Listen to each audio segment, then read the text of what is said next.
histolítica. ¿Dónde vive la entamoeba histolítica? Intestino grueso. Hay algo que recordar también con respecto a la diarreasis. Toda diarrea, toda diarrea que afinca el intestino delgado es de alto gasto, por la cantidad de agua que hay en el recambio en el intestino delgado. En cambio, en el intestino grueso, la cantidad de agua que se recambia es mínima, es pequeña. Entonces las diarreas son de menor volumen cuando son volúmicas. Entonces aquí va a haber una diferencia entre las diarreas que se originan en el intestino delgado y de la del intestino grueso. Pueden diferenciar. Ahora sí nos vamos con la entamoeba histolítica, vive en el colon y tiene ciertas características que la hacen clásica. Es invasiva, penetra en la luz, en la pared intestinal, en la mucosa intestinal, atraviesa toda la pared, ¿no? Y llega al vaso sanguíneo, porque ella vive por los glóbulos rojos. Si no tiene glóbulos rojos, no puede sobrevivir, se muere. Entonces tiene por obligación que invadir el territorio antes de llegar al vaso sanguíneo. Entonces, ¿cómo hacen las diarreas? Si toca la mucosa, ¿qué va a generar una mucosa inflamada? Moco. Y como rompió el vaso sanguíneo, sangre. Las diarreas son mucosanguinolentas. Y como la lesión que produce genera un reflejo de pujo y sensación evacuatoria sin evacuar, que es el tenesmo, son las 4 características de la disentería por entamoeba histolítica: moco, sangre, pujo y tenesmo. Y se acabó. Entonces, con eso es fácil diagnosticar una entamoeba histolítica. Pero tenemos un problema. Ocurre cuando, capturamos al paciente con la disentería, podemos identificar la forma de trofozoito. Pero como es un protozoario, también tiene una forma de resistencia que es ¿cuál es la forma de resistencia? El quiste. Y el quiste tiene una característica especial, que es pequeño en relación a la coli, que es saprofítica, que tiene solo 4 núcleos, que el núcleo es concéntrico, etcétera, etcétera. Ustedes se recuerdan de parasitología. Entonces, hay otra entamoeba que tiene exactamente las mismas características de su quiste. Y es la entamoeba dispar. Por microscopía no se puede diferenciar entre un quiste de entamoeba dispar y un quiste de entamoeba histolítica. Entonces, la entamoeba dispar es saprofítica, no tiene por qué sacarla. Entonces, si el paciente tiene síntomas de por lo menos diarrea con moco y encuentra un quiste supuestamente de histolítica, bueno, le da tratamiento. Pero si está asintomático y se hace un examen de ese de rutina y sale quiste de entamoeba histolítica, no le dé tratamiento, porque en ningún laboratorio le van a definir que esa es una dispar. No puede, solo por una técnica de reacción, la PCR, la reacción en cadena de polimerasa. Solo ahí podrían diferenciar el quiste de histolítica del quiste de la dispar. Entonces, un consejo que les doy: si tienen quistes asintomáticos, no den tratamiento. Pero si hay por lo menos una diarrea mucosa, den el tratamiento, porque puede tratarse de una entamoeba histolítica. ¿Cuál es el tratamiento? Metronidazol, la dosis 40 a 50 miligramos por kilo día, dividido en 3 dosis durante 10 días. En la diarreasis es 5 a 7 días nada más. En la entamoeba histolítica es 10 días. La otra diarrea es micótica, pero ahí no tiene ninguna característica que la haga diferenciar. Solo tiene un antecedente. ¿Cuál sería ese antecedente? Y por hongos. Por hongos. Una candidiasis oral. Una candidiasis oral, y en un chico con diarrea me puede definir que esa diarrea puede ser candidiasis. Nada más. Bueno, ¿alguna pregunta sobre diarrea y entamoeba histolítica? Bajamos un espacio y seguimos con lo que me interesa. Vamos a partir. Pero hay que abortar. van a ser agresivos con esa diarrea. Bien agresivos. No, esta no le da antibióticos, no. Esta sí, pero esta pone ceftriaxona, no ampicilina. ¿En la diarrea hay intolerancia a la lactosa? Sí, hay intolerancia a los hidratos de carbono, porque daña también la superficie, pero no tanto, no es tanto. Ya. Entonces sigamos. Se apagó la luz, sigamos. No se ve. Sí. Miren dormido.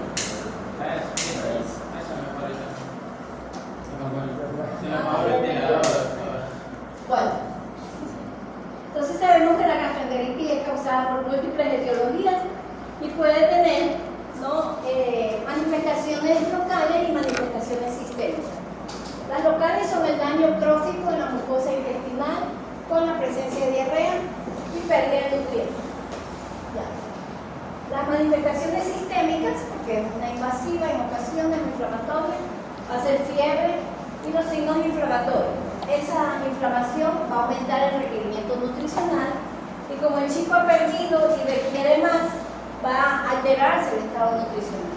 Es decir, le falta ingresos y tiene exceso de pérdida. Entonces va a tener un estado nutricional alterado y eso va a hacer que se altere su motilidad intestinal y se pueda prolongar la diarrea con síndrome de mala absorción.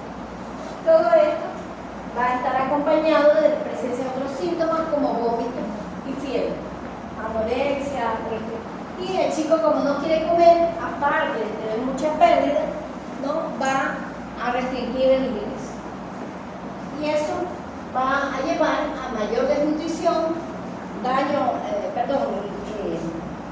interfiere con el desarrollo inmunológico, el chico va a ser inmunodeficiencia y tiene mayor oportunidad, los bacterias oportunistas de causar daño. Siguiente, esa es una general. Vamos con la fisiopatología. Entonces tenemos la diarrea osmótica por mala absorción de nutrientes, mala digestión de nutrientes, la diarrea inflamatoria, que son algunas de las que vamos a mencionar, la diarrea por motilidad, que la tienen todas, y la diarrea secretora, que es la otra que les va a caer bien. Vamos con esa diarrea osmótica, la más frecuente, causada por rotavirus. Tomen en cuenta esas letritas rojas. Ya. El rotavirus tiene una capacidad bastante exitosa de invadir la mucosa intestinal y la tapiza. La tapiza, como todo virus, penetra en la célula, que en este caso es el enterocito, para multiplicarse y destruye el enterocito. ¿Qué tiene el enterocito? En la punta de la vellosidad. Cilios. ¿No? El enterocito tiene producción de 3 enzimas: las disacaridasas, Lactasa, sacarasa y maltasa.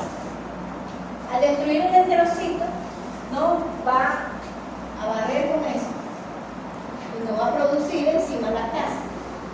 Pero este daño que quedó aquí, esa lesión del enterocito, la naturaleza hace que nuestro cuerpo genere reparación celular. ¿Y quiénes van a reparar? Estos enterocitos de acá que son inmaduros. Este enterocito maduro es absortivo, eminentemente absortivo. Pero este enterocito inmaduro es secretor, esas son las características. Es secretor, es decir, es perdedor de agua por naturaleza. Y genera solo 2 enzimas, la sacarasa y la maltasa.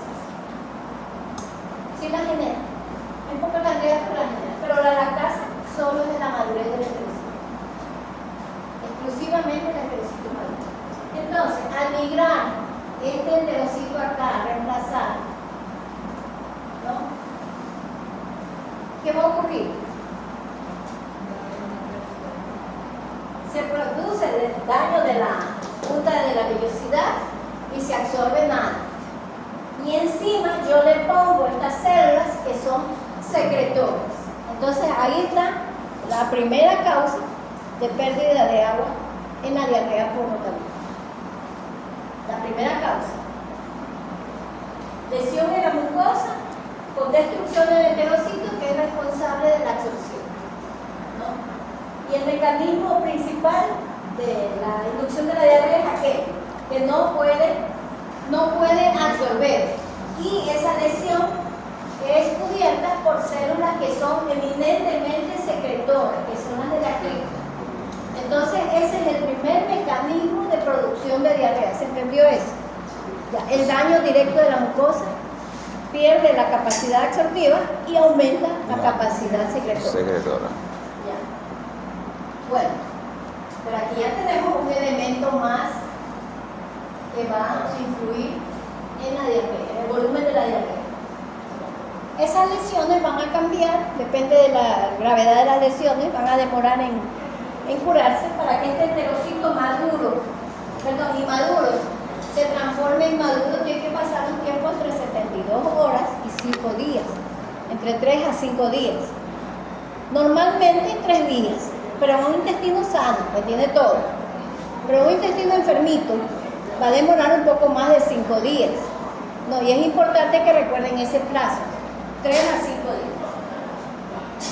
Otro mecanismo productor de diarrea es la presencia en el virus de una enterotoxina viral, ¿no? La enterotoxina viral, que es la glicoproteína NSP4. Cuando veamos negro, allá es la NS1. Ya. Esta es la glicoproteína viral, ¿no? Una enterotoxina viral NSP4, que hace que desarrolla un mecanismo parecido a la enterotoxina bacteriana. Eleva los niveles de calcio y favorece el mecanismo de salida de cloro. Y el cloro, ¿con quién anda junto siempre? Con el sodio. ¿Y el sodio que arrastra? Agua. Entonces ese es el mecanismo de la enterotoxina viral. Activa los canales, se eleva el calcio. Voy a preguntar, elevación del calcio, ¿no? Salida del cloro, que favorece la salida del cloro, la activación de los canales de cloro junto con el sodio y junto con el agua. Ese es el efecto secretor que hablamos aquí. El efecto secretor conocido es ese, el cloro, sodio y agua. ¿Alguna pregunta con el segundo mecanismo secretor de agua? Por eso las diarreas son acuosas y abundantes. Vamos con el tercer mecanismo. El tercer mecanismo, voy a saltar. El tercer mecanismo de volumen de diarrea es ¿se acuerdan? No olviden esta lactasa, ¿no? Es el mecanismo osmótico que le da la característica osmótica a la diarrea viral. Al no haber lactasa, ¿no? Porque ya no se sintetiza, al no haber lactasa, ¿no? La lactosa que está circulando en la luz intestinal no se digiere. Y ejerce un potencial osmótico muy potente que me sigue jalando agua hacia la luz intestinal. Y ese es el tercer mecanismo de incremento de volumen de la diarrea. Son 3 mecanismos que yo pregunto en el examen. El primero, el daño de la mucosa por reemplazo por células secretoras y disminución de la absorción. El segundo, la enterotoxina viral, que eleva los niveles de calcio y activa el canal de cloro y sodio y agua. Y el tercer mecanismo, el mecanismo osmótico, por la presencia de un elemento osmóticamente activo que es la lactosa, no digerida por la falta de lactasa. ¿Estamos claros? Ya. Después hablamos de la lactosa. Lo seguimos. Bueno, ¿qué pasa con esta lactosa? No digerida, cojámosla de una vez. Se va. ¿En qué intestino estamos? ¿Dónde estamos aquí? Intestino delgado. ¿A dónde se va? ¿A dónde se va? Al intestino grueso, porque solo ahí está en un patógeno. No hay bacterias en el intestino delgado. Los enteropatógenos me refiero a bacterias. En el intestino grueso, ¿no? ¿Qué va a pasar? Esa lactosa no digerida, ¿no? Es metabolizada por los enterobacterias, los lactobacilos, y se transforman en ácido láctico. Y eso me va a bajar el pH de las heces, generando sustancias reductoras. Y al salir eso por el anillo del bebé, ¿qué va a ocasionar? Eritema perianal. Esa es la característica más, ¿cuál sería? Más concreta, más certera del diagnóstico de una diarrea por rotavirus. El eritema perianal, diarreas acuosas diarreas abundantes, el olor es agrio, no al principio toda caca apesta, pero ya después de unos días aparece este efecto como el olor agrio y el eritema perianal. Entonces va a decir, allá hay un niño con diarrea y enseguida van los estudiantes, van y le preguntan, llévenle la nalguita y tiene eritema perianal. Entonces ese es rotavirus. Puede ser una yardia, pues hay que saber diferenciar. ¿Cuándo sería yardia? Cuando tiene restos de alimentos, cuando es dientero. Miren que no es difícil. No es difícil. Vamos haciendo al paso el diagnóstico diferencial. Ya, entonces las diarreas son abundantes, explosivas y ácidas y producen eritema perianal. Como eso es dependiente de un sustrato alimentario, cuando usted hace ayuno al bebé, ayunar al bebé, no le da nada de comer unas 4 o 6 horas, el chico aún disminuye la diarrea, desaparece. Y por eso es que la mamá le vuelve a dar de lactar y dice la leche que le hace daño.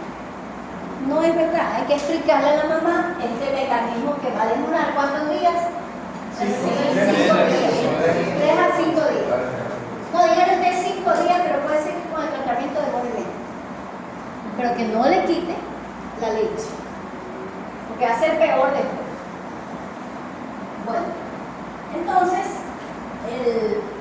otros síntomas que tiene la diarrea por rotavirus es la presencia de vómito y fiebre, pero esos son previos. Entonces, en todo niño lactante, menor de 1 año, que empieza a vomitar y tiene fiebre, diga, va la mamá solo con el vómito y la fiebre y tal vez mañana ya haga diarrea. Es que es seguro, niño que vomita, sino más sin ninguna causa aparente y tiene fiebre, es sin una gastroenteritis, así se inicia. Y generalmente el vómito se da entre el segundo o tercer día máximo, y la fiebre también. Pero la diarrea se mantiene. Entonces por eso dice el vómito temprano, seguido de diarrea acuosa, y el vómito es de corta duración. Como tiene esta lactosa que no se digiere, va a generar dolor abdominal, va a tener cólico, ¿no? La fiebre y la diarrea ceden entre el segundo, la fiebre y el vómito ceden entre el segundo y tercer día, pero la diarrea persiste más tiempo. Dependiendo del tratamiento puede durar hasta 5 días. Hay infecciones más severas que pueden durar mucho más tiempo, incluso hacerse persistentes, porque hacemos un tratamiento inadecuado y un mal consejo a la mamá.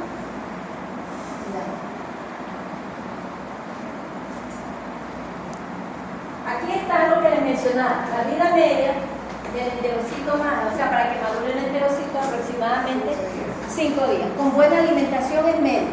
Por eso es importante alimentar a los chicos. Porque ya vimos ya.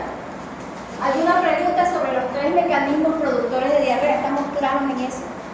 Diarrea osmótica causada por rotavirus. Bueno, ahí tenemos la imagen del rotavirus que se introduce al enterocito y lo destruye, lo deja así. Y este enterocito es reemplazado por los enterocitos de la cripta que son circulares. Aparte del problema de la diarrea osmótica del rotavirus, tenemos un mecanismo universal para las diarreas, ¿no? Que es el aumento de la motilidad. Pero hay 2 motilidades que se activan. La motilidad primaria, que es la motilidad que nos ocurre a todos, que tenemos efecto estrés y queremos ir al baño, ¿no? ¿No es cierto? El examen, por ejemplo, el efecto estrés. Al baño. Entonces el estrés genera adrenalina, el efecto inhibidor vasoactivo y la sustancia P incrementa la motilidad intestinal.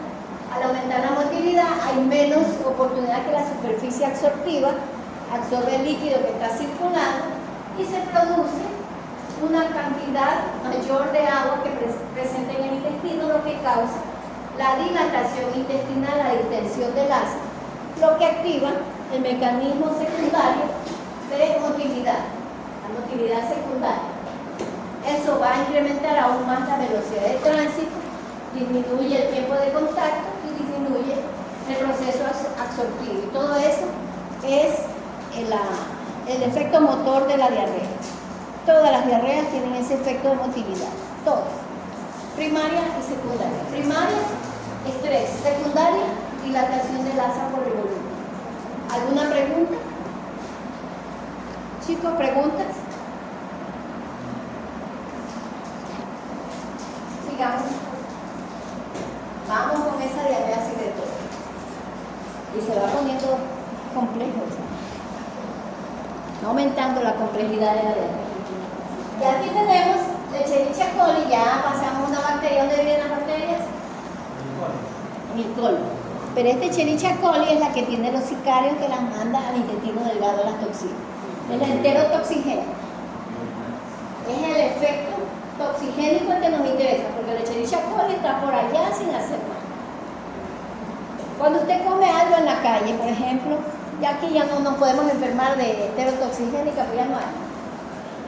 Pero antes comíamos el pastelito, el encebollado de balde, que después se pasaron acá a ciencias químicas, a ingeniería química. ¿Qué más? El sándwich de gallinazo, no de gallinas que vienen allá. No, si era tremenda presa. Eso no era pavo, ¿qué van a gastar pavo aquí? Eso era gallinazo. Bueno, y muchas cosas que uno con la pizza, las salchipapas, todo eso que había por aquí. ¿Ustedes lo disfrutaron? Sí. De ley. Entonces yo también. Sí. Entonces la última vez que supe del señor de los pasteles es que donó su producción de un día para... Ah, no, eso fue en el terremoto. La gente que casi no tiene mucho y él donaba su producción, sí, de pasteles para el terremoto. La gente, tantos años tiene la producción. Bueno, ya se fueron, no sé dónde estarán, pero sí extraño esos pasteles. Nunca me enfermé con los pasteles.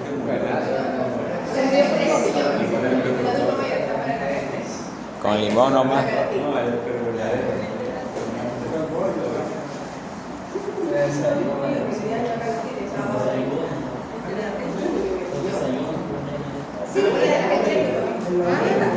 he visto, está de una visita. Da una vueltita por la gente, ¿verdad? Vaya a dar una vuelta y se sigan alguna gente. Así no se coma el pastelito. Bueno, ahí está o sea, aprender medicina con ellos también. Porque si no tuviéramos el pastelito, no tendríamos el ejemplo interiorizado sobre la enterotoxina. Entonces tenemos que la Escherichia coli produce dos toxinas, una toxina termolábil y una toxina termoestable. Generalmente la termoestable no tiene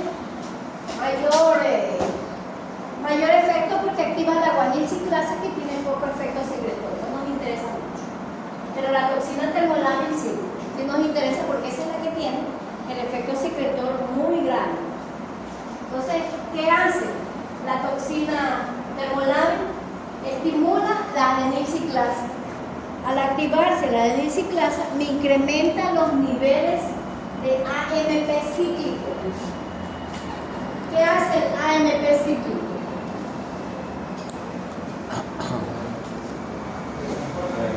Para que haya AMP cíclico, ¿qué hace falta?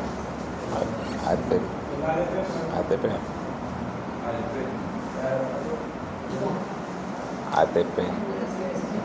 Para que haya esto necesito fósforo. Si no tengo fósforo, no puedo producir AMP cíclico, no se puede incrementar la cantidad. ¿Y de dónde saco ese fósforo? ¿A quién se lo quito? Estamos en la célula. La membrana. De la membrana, aquí hay la bomba. Sodio, potasio, ATPase. Y aquí necesita ATP para funcionar. Entonces le quitan el ATP de esta bomba para activar, para tener AMP cíclico. ¿Qué va a pasar con ese efecto del AMP cíclico? ¿No? Favorece la expresión de cloro, igual que la toxina viral, ¿no? Y provoca pérdida de agua y electrolitos. Pero por otro lado, me está bloqueando la actividad de la bomba sodio-potasio ATPasa, que es responsable de la entrada de la absorción de cloruro de sodio con agua, ¿no? Más agua, y el bicarbonato de sodio más agua, que son los principales mecanismos reguladores del agua intracelular. Pero como no tengo ATP, este ATP que está comiéndose el fósforo me está bloqueando estos canales de absorción. Entonces, me incrementa la salida de líquidos, incrementa la secreción y disminuye la absorción. Ese es el mecanismo de la enterotoxina termolar. Activa de memoria, chicos. Activa la adenilciclasa, incrementa el AMP cíclico y favorece la salida de cloro, ¿no?, con el sodio y el agua, es decir, aumenta la secreción. Pero por otro lado, me bloquea o me inhibe la absorción de los canales normales que son de cloruro de sodio y bicarbonato de sodio con agua. Ese es el mecanismo más importante. Con eso yo diría a un chico con una enterotoxina no podría hidratarse por vía oral. Y sin embargo la hidratación por vía oral es exitosa. ¿Por qué? ¿Por qué no se muere si le doy suero oral? Porque debería morirse deshidratado si no absorbe. O si absorbe. Si absorbe. ¿A través de? ¿Cómo absorbe? Si está bloqueado. Difusión facilitada. Si ese secretorio no absorbe, está bloqueado, no tiene cómo absorber. Difusión facilitada. ¿Ah? Difusión facilitada. Pues ahí va.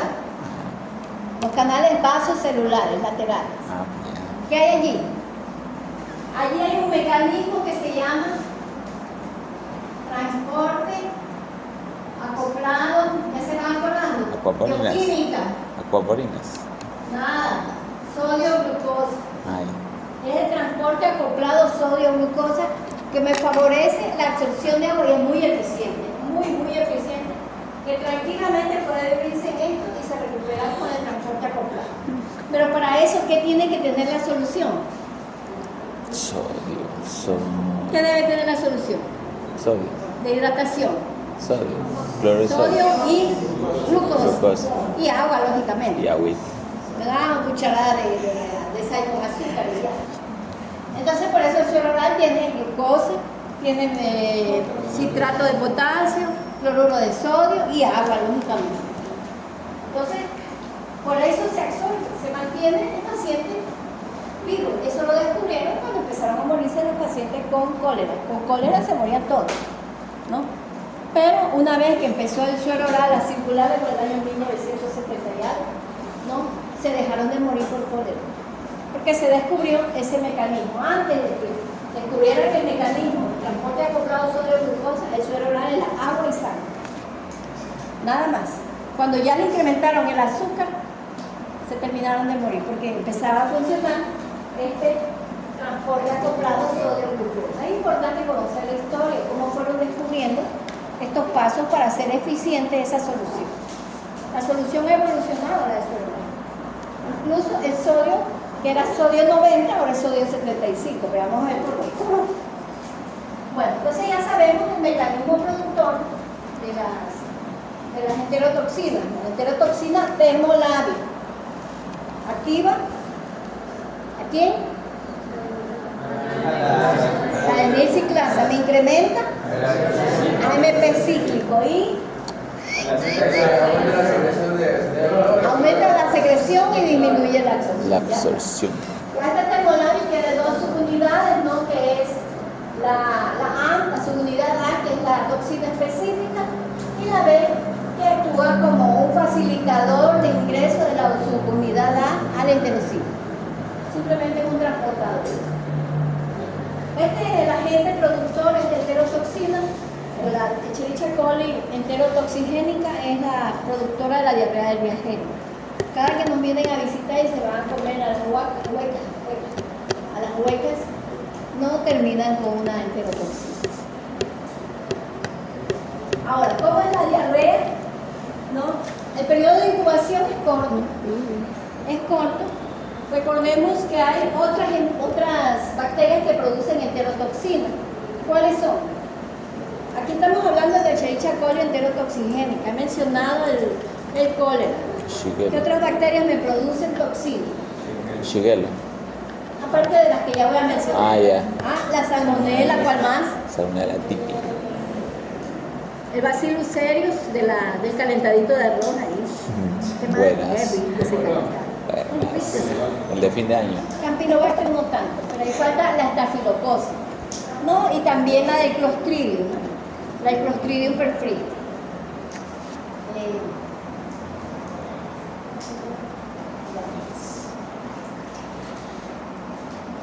Botulismo. Clostridium botulismo. Toxina o botulismo. Sí, el Clostridium botulismo. Ya, entonces esas producen toxinas, enterotoxina termolar. Pero hay que diferenciar cuando es por Escherichia coli o cuando es por estafilococo, ¿no? La del botulismo es en hematados que como es un anaerobio, se infla, etcétera, lo podemos identificar. Pero entre Escherichia coli y estafilococo hay una diferencia importante. La toxina estafilocócica está preformada. Una vez que la bacteria llega al alimento, forma la toxina. ¿Y qué alimentos tienen más toxina estafilocócica? Los derivados del huevo, del pollo, por allí. Entonces la mayonesa de las salchipapas, ¿no? El helado, por ahí puede haber. Entonces por ahí puede haber una toxina, cualquier comida igual. Entonces, que si está preformada, ingresa y ejerce su acción patógena. ¿Cuántas horas pasan? Unas 3 horas, lo que demora en el vaciamiento gástrico, a veces menos. Entonces usted come la salchipapa, se va a clase y se sale a la media hora. Está sospechoso. Ahí está uno. Se va al baño. Entonces esa es estafilocócica, diagnóstico diferencial, chicos. En cambio, la Escherichia coli es de ayer. ¿Por qué? Porque la Escherichia coli necesita duplicar su población bacteriana y la segunda, las hijitas, son las que producen toxinas. No las mamitas que llegaron primero, sino las hijitas. Esas son las que producen toxinas. La mamá llega con la información genética, nada más. Entonces, ¿cuánto tiempo demora en replicarse esa Escherichia coli que ingresó con el alimento? 18 horas. 18 horas. Y unas horas más para la producción de toxinas. Entonces, comí ayer. Me fui por ser pelucona, me voy al sanduchón, no, me fui al sanduchón de ahí del City Mall. Creo que ya no hay, no, me fui a comer ahí Sándwich. ¿no? Y hoy día salgo corriendo, ¿no? Ayer me fui a la salida y hoy día salgo corriendo a la hora de clase. A las 24 horas generalmente ya empieza la sintomatología. ¿Por qué? Porque la toxina no está preformada en el alimento, sino que se sintetiza en el interior del organismo en la segunda población que se genera. ¿Se entendió eso? Y si un paciente por lo general siempre come afuera, por ejemplo, se comió sanduchón ayer y hoy día se comió la papa frita, ¿cómo lo diferencia? Está difícil. Pero póngale las horas a las papas fritas, pues si es antes de las 3 horas la papa frita, es la papa. Claro. Es difícil. Chus. Hay que dejar pasar un día pues, después de una alimentación sospechosa. Entonces, una pregunta que tienen que hacer a estos pacientes, ¿no? Son niños ya preescolares, escolares, generalmente porque un lactante no va a comerse un sanduchón, no va a comerse un chuzo, ¿no? Hay que ver quién se come el chuzo, el asado, el chinchulín. Chinchulín en el gordo, en la parrillada del ñato, ¿no?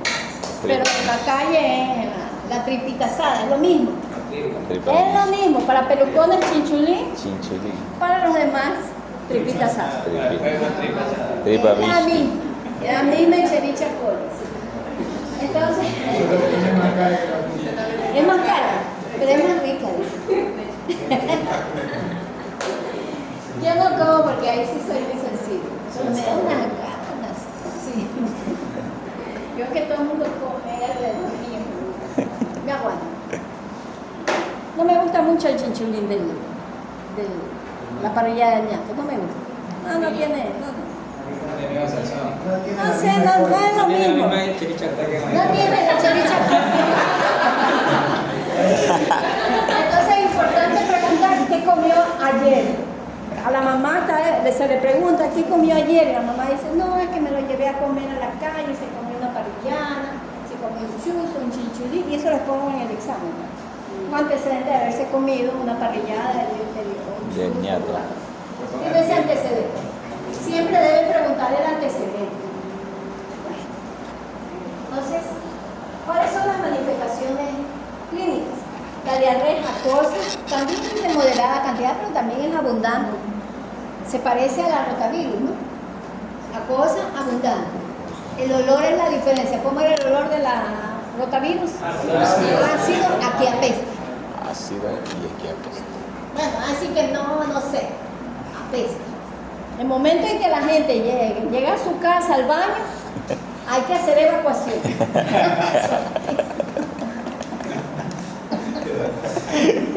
La evacuación de la casa, sí, en serio, que apesta. ¿Y el eritema también puede ser? 40. No, aquí no hay eritema perianal. No, el rotavirus es diferencial. Claro, el eritema perianal es de rotavirus, casi exclusivo. Entonces agregamos la cosa abundante, sin sangre, ni moco, pero sí tiene cólico. Tiene cólico, tiene fiebre, efecto sistémico de la toxina. Entonces va a tener vómitos, puede deshidratarse, ¿no? Y la fiebre. Puede ser fiebre, escalofrío también, da escalofrío. ¿A quién no le ha dado? A ver, hace la mano de que no le ha dado. Sí, esa. Por el neurotoxina. Todos los días. Que canchincada, obviamente se vuelve nadie, pero. Me cayó en A todos, no jala. A toditos. Yo creo que no hay, bueno, puede ser alguien excepcional aquí que sea muy cuidadoso. esa es la Que muere de hambre con ganas. Ya. Pero lo importante de esta diarrea es que es autolimitada. No tienen que darle nada porque es autolimitada. Dura aproximadamente 72 horas como promedio. ¿No? Puede durar un poquito menos o un poquito más, pero 72 horas es el promedio. Puede ser grave porque la pérdida de agua es importante. Y lo que lo diferencia del rotavirus, aparte del eritema perianal que mencionó su compañero, es que no mejora con el ayuno. Deja de comer y sigue con diarrea. De pronto una mamá loca le dio un caldito de salchicha al niño de 4 meses y puede tener una diarrea por la cabeza. Por el chirichacol entero. Es raro que hay mamás locas. Están drogadas con la pupilota. Generalmente es de preescolares, escolares y adultos. Algunas veces la cantidad de toxina no permite la sintomatología. ¿Qué utilizarían ahí? Para esa diarrea, para ustedes, no lo recetan. Suero oral. Pero tienen que venir a clase y yo no les doy permiso para que salgan al baño cada rato. La pesta. ¿Qué pasa? Ese día que yo lo Se utiliza un inhibidor de son encefalinas. La enzima que se activa de anisiclasa es una encefalinasa intestinal, hay inhibidores de la encefalinasa, ¿no? El racecadotrilo, es efectivo. ¿Sí? El racecadotrilo o hidraseco, sin O, hidraseco, sin O, con H, lógicamente. Ese es el nombre comercial. Una cada 8 horas es suficiente, puede ser en sobre o en cacho. Para ustedes, no estén recetando, es efectivo. En niños no, en adultos sí. Yo sé de todo porque lo he usado. Sé que es efectiva, no es de cuento, es de práctica. Yo he practicado mucho. Para el examen. Para estar convencida de que funciona, tengo que provocarme, ¿no?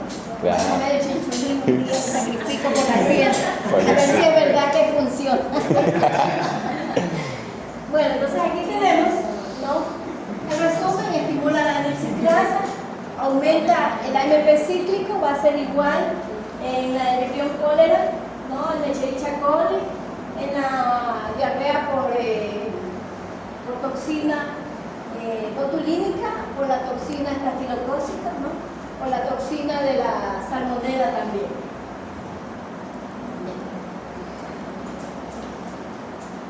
Bueno, el mecanismo de motilidad, ¿no? La motilidad primaria, acuérdense el estrés por activación, por producción de catecolamina, efecto del inhibidor vasoactivo y el factor P, ¿no?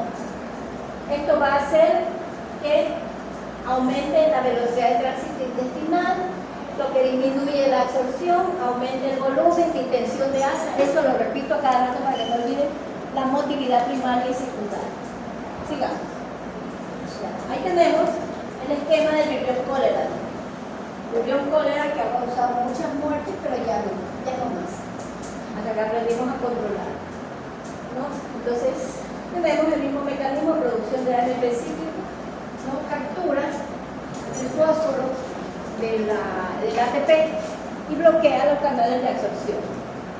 Y el AMP cíclico, en cambio, activa la salida del cloro, del cloruro de sodio y del agua. Es fácil entender el mecanismo. Sigamos. Es lo mismo. ¿Alguna pregunta con la diarrea por enterotoxina? O la diarrea, esa es la diarrea secretora. Secretora. ¿Preguntas?